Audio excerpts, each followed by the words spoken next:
So they cut that tree out that was there, right in front of the house. That's what's left of that. So that's some good wood, but probably needs some dry time. But she doesn't want it in the front yard, so might have to move it around to the back.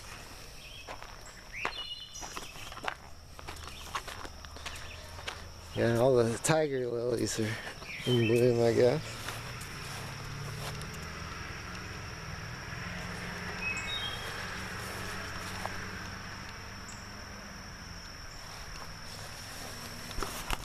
It's like a 70, 80 degree day today. It's a nice day to be out in the nature.